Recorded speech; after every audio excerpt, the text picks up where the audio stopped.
Engineering Thermodynamics 2, Module 1, Lecture 2, Exergy of the System. So in this lecture, let's take a look at Exergy and review a little bit from the last lecture. So first of all, Exergy is a property that enables us to determine the useful work potential of a given amount of energy at some state. We typically reference it to what's known as the dead state, which is normal atmospheric pressure of 101.325 kilopascals and at a temperature of 25 degrees C.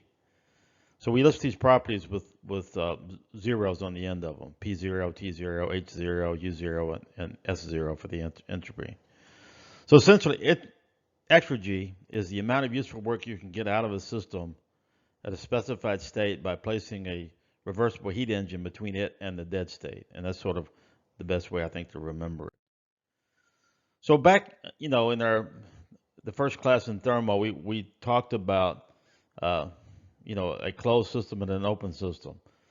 We developed what's the energy for a closed system is the internal energy plus the kinetic energy plus the potential energy. Well, you can convert that to Exergy. It's very similar. The formula for Exergy sort of reminds us of this. It's U minus U0. Remember, the zero is the dead state.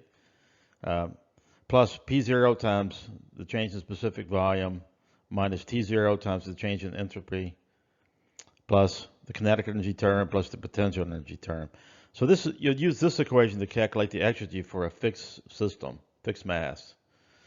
On the other hand, if you have a fluid stream, back in the first part of the course, we talked about how to calculate the energy of that, and you replace the internal energy by the enthalpy, and then you have the kinetic energy term, potential energy term.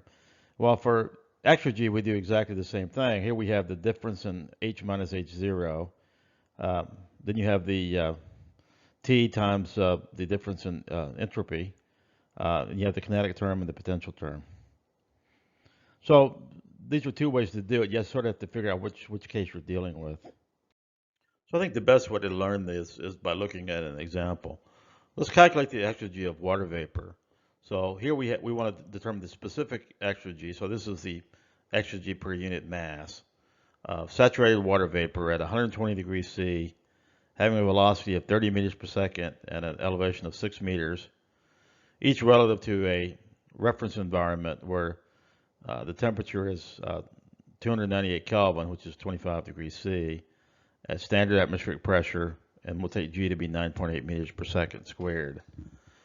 So here first thing we need to do is look up the properties out of the property table. So water as a saturated vapor, 120 degrees C, we can look in the table, we can get the specific volume, the internal energy, and the entropy right out of the tables, which I've highlighted here. This is kind of a schematic showing you what we have here with, it's elevated at 6 meters and it's moving at 30 meters per second, and it shows you the properties of the water vapor.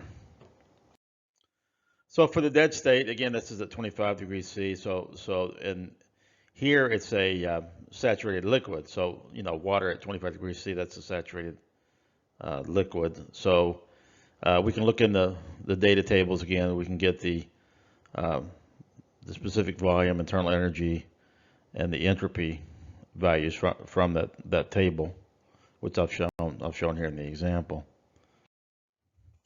And then we can plug in the formula for calculating the specific entropy, the change in internal energy plus P times the change in specific volume minus T times the change in entropy, and you got your kinetic energy term and your potential energy term. So when you plug those values in, make sure you keep track of the units and keep track of adding the appropriate value to convert, because we want everything here to be in terms of kilojoules per kilogram. So we have to kind of watch our units here.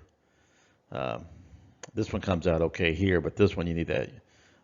This one here will cancel one of those, and so you end up with a joule per kilogram. So you gotta convert that. Same thing here in the last term. So this is the kinetic energy term. This is the potential energy term. So you end up with 500 kilojoules per kilogram in this specific example. So that's all for this chapter. We're not going to cover any more of the specific chapter. We really don't need it for the rest of the course, but I did want to talk about Exergy and briefly go over what it is. So I've assigned some homework problems. You can kind of get started with those now. See you in the next module.